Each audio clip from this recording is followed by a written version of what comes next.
For the first time in 20 years, we may see the Finance Minister announce an increase in personal income taxes as Treasury tries to find an additional 12 billion rand in revenue to plug that budget shortfall.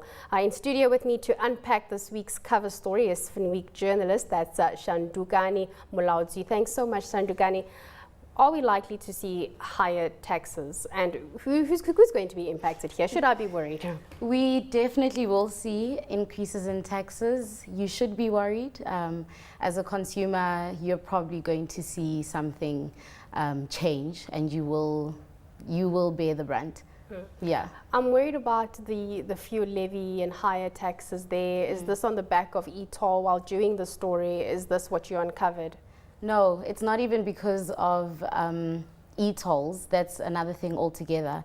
The fuel levy in South Africa is just very low, and so there's a gap there, especially with the drop in oil prices. So yeah, it's just going to increase because there's a gap and the minister needs to find money.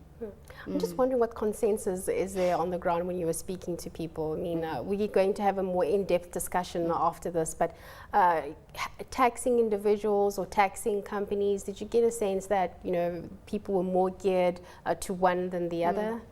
It's definitely going to go with onto individuals because the company tax in South Africa is already very high, so there's nothing they can do there. And with the minister trying to go for investment-led growth, there's no way that they can charge companies too much tax because we can't afford it as a country, yeah. And also, corporate taxes are very unstable. So if we want tax revenues that are stable, we can't go the corporate route, no.